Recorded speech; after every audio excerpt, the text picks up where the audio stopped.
Welcome back नाज़रीन। Break के दौरान जहाँ पे आपने इश्तिहारात देखे, मैं आपके लिए फसल से इस फसल में जाके भिंडियाँ तोड़ के लाया। आप देख सकते हैं कि भिंडियाँ कितनी फ्रेश हैं, किस साइज़ की हैं, और जुलाई के मौसम में इनकी प्रोडक्शन इस तरह से हो रही है।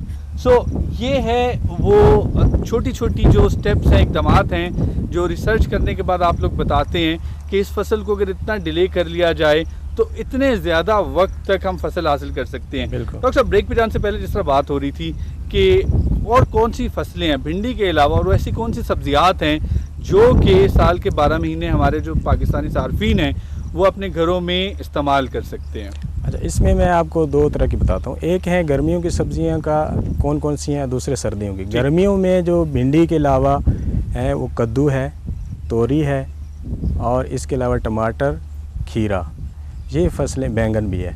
ये फसलें मैं आपको एक एक का अलग अलग करके बता रहा हूँ। कि कद्दू को हम जब लेट लगाएंगे तो उसका भी यही सीज़न, जैसे मैंने आपको भिंडी का बताया, 15 जून से लेकर 15 जुलाई तक आप लगा सकते हैं इसकी दूसरी फसल।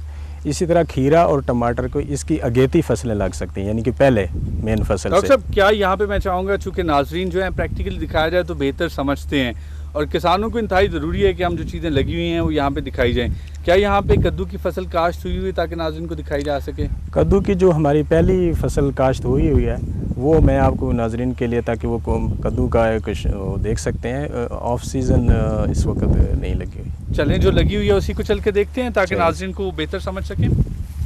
नाज़रीन, इस वक्त हम कद्दू के खेत में मौजूद हैं, और ये कद्दू की जो काश्त है हमारे पीछे, ये जो है अगेतरी या पिछेतरी तो नहीं है, यानी अर्ली या लेट तो नहीं लगाई गई है, ये बिल्कुल अपने मौसम के मुताबिक है। लेकिन फिर भी ये दिखाने का मकसद ये है कि कद्दू भी जो है वो भी लेट लगाया जा सकता है। तो डॉक्टर साहब, जिस तरह आपने भिंडी यहाँ पे लेट लगाई हुई है, ऑफ सीज़न लगाई है, तो क्या वजह कि आपने कद्दू को ऑफ सीज़न नहीं लगाया हुआ? कद्दू को हम ऑफ सीज़न भी लगा सकते हैं। इसमें यह है कि जो हम एक आध क्रॉप डेमोन्स्ट्रेशन के तौर पर लोगों के लिए लगा देते हैं। इस दफ़ा हमारे पास कद्दू नहीं लगा हुआ। नॉर्मली हम कद्दू भी लगा के दिखा सकते हैं, कोई इसमें टेक्निकली कोई ऐसा प्रॉब्लम नहीं है। तो ये बताइएगा कि जिस तरह हमने बात की भिंडी के अलावा और कौन सी फसलें हैं जो लगाई जा सकते हैं? कद्दू भी उनमें से एक फसल है, इसके अलावा और कौन कौन सी फसलें हैं और क्या तरीक़ेकार होगा? उसके अलावा जो आपको मैंने अभी बताया कि अगेती फसल टमाटर और खीरे की ली जा सकती है। वो आप नॉर्मल जो उसकी फ़सल है वो मार्च में शिफ्ट होती है, लेकिन ये वाली फ़सल जो है जनवरी में आप लगा सकते हैं। तो जनवरी में उसके लिए, क्योंकि सर्दी होती है और ये गर्मियों की फ़सल है, तो उसको हमने गर्मी प्रोवाइड करनी है, गर्मी देनी है। तो उसके लिए छोटी सी टनल लगाते हैं जो आपके मार्च के शुरू पहले हफ्ते तक रह सकती है। उसके बाद क्योंकि गर्मी ज़्यादा हो जाती है तो उसको हटाना ज़रूरी होता है। लेकिन इसका जो फ़ायदा ये होता है कि ये 2-3 हफ्ते या महीना अगर पहले जो फसल लगी होती है तो वो फार्मर को बेहतर पैदावार, रिटर्न बेहतर देती है मंडी में जाके। तो ये दो चीज़ें लग सकती हैं। लेकिन इसमें मैं आपको एक चीज़ और इजाफा कर दूं, ये जो अगेती फसल लगती है खीरे और टमाटर की, इसमें टनल के अंदर जब शुरू में लगाते हैं तो इसमें एक प्रॉब्लम आता है कि टनल के अंदर नमी ज़्यादा हो जाती है, और उससे बचना के लिए डेली फार्मर को ये चाहिए कि वो टनल की दोनों साइडें खोले ताकि उसकी नमी नीचे आ जाए। अदरवाइज़ अगर वो नमी बरकरार रहती है, टेम्परेचर भी ज़्यादा होता है, तो वहाँ पे बीमारियाँ फैलने का अंदेशा होता है। तो इसका चीज़ का ख्याल रखना है अगर उसने उनसे बेनिफिट पूरा लेना है। सही। इसके अलावा सर्दियों की फसल की अगर बात की जाए तो ऐसी कौन सी फसलें हैं जो कि लगाई जा सकती हैं? जिस तरह मटर की बात कर ली जाए, गोभी की बात कर ली जाए, क्या वो भी ऑफ सीज़न लगाई जा सकती हैं? बिल्कुल। इसी तरह सर्दियों की सब्जियों में मटर है, गोभी अपना है, और शलजम, मूली, गाजर, ये सारी फसलें लगाई जा सकती हैं अगेती जिसको हम कहते हैं, क्योंकि इसका जो मेन सीज़न है वो सितंबर अक्टूबर है, और अगेती का जो होता है वो जुलाई के शुरू में हो जाता है। इसमें मटर भी आप लगा सकते हैं, अगेती किस्में हैं, जैसे अगेती किस्में मेट्योर है वो पहले लग सकती है। इस तरह शलजम में आप जो मेन वैरायटी लगती है मेन सीज़न में वही वाली आप अगेती में भी लगा सकते हैं। गाजर भी लग सकती है, और ये चीज़ें आपको अगस्त नवंबर तक यील्ड देती रहती हैं, जबकि आपकी दूसरी फसल जो होती है वो आपकी दिसंबर जनवरी तक चलती है, शलजम और मूली और गाजर की।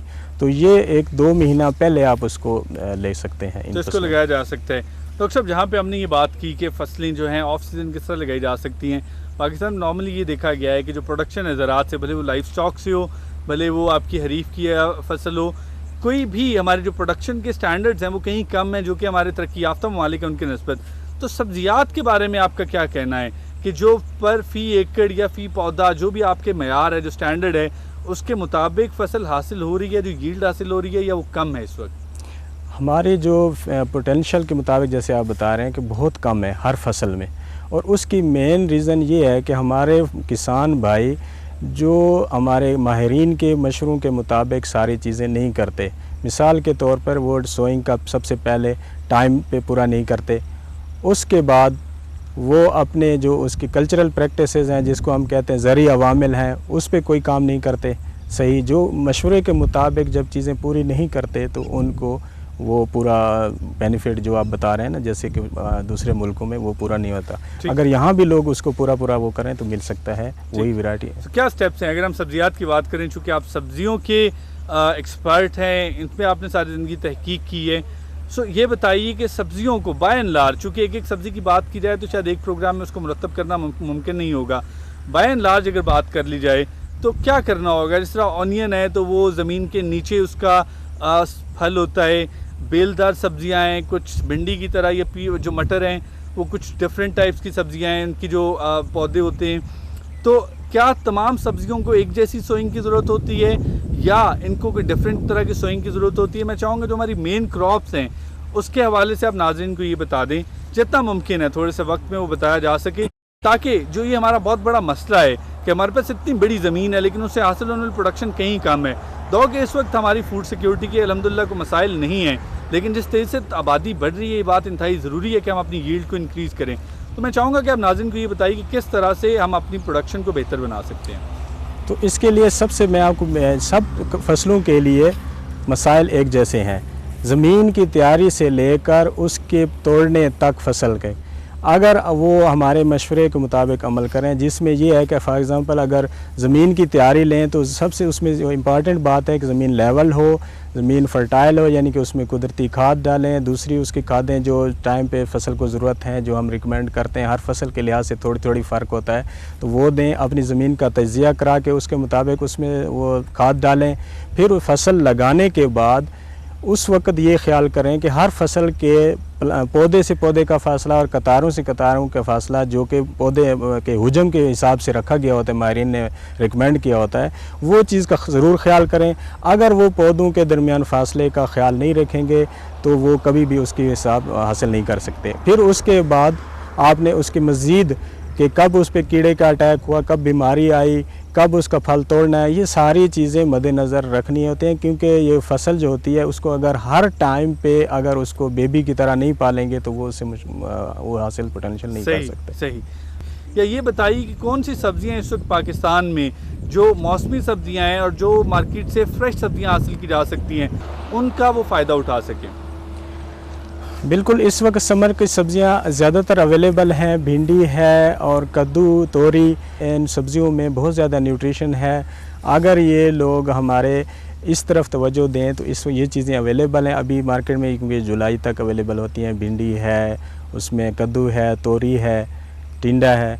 इन फसलों का टाइम है और ये सस्ते दामों में भी अवेलेबल हैं और ये लोग उस पर बिल्कुल सही है, सस्ते दामों भी अवेलेबल है, इनकी अफादियत भी ज़्यादा है। डॉक्टर साहब मुझे सिर्फ ये बताइएगा, हम कद्दू के खेत में इस वक्त मौजूद हैं, यहाँ पे जो मुझे कद्दू नज़र आ रहे हैं, ये मार्केट में जो आम कद्दू मिलते हैं उनसे साइज़ में कहीं बड़े हैं। नाज़रीन आप देख सकते हैं हमारे बैकग्राउंड में जो कद्दू नज़र आ रहे हैं, ये बताइएगा कि ये किस मकसद के लिए, क्या ये कोई डिफरेंट वैरायटी है?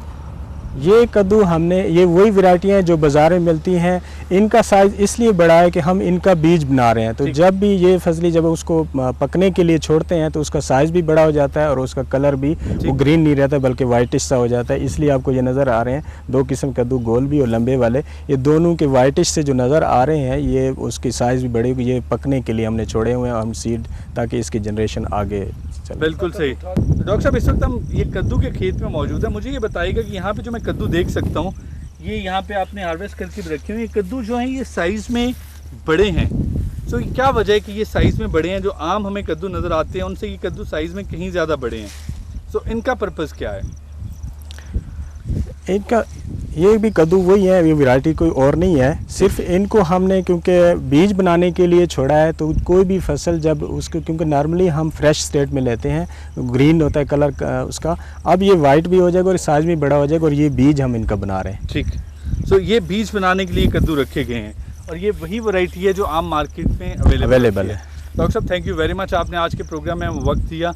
उम्मीद है कि अगले किसी प्रोग्राम में दोबारा किसी नई सब्ज़ी के साथ या कोई नई जो आपकी रिसर्च होगी उसको अपने नाज़रीन तक पहुंचाएंगे। थैंक यू वेरी मच, आपने हमें वक्त दिया। नाज़रीन, आपने आज का प्रोग्राम देखा, उम्मीद है आपको आज का प्रोग्राम पसंद आया होगा। नाज़रीन, हमारा किसान सबसे ज़्यादा मेहनत करता है। अगर मैं कहूँ कि हमारा किसान नेशनल हीरो है तो ये गलत नहीं होगा।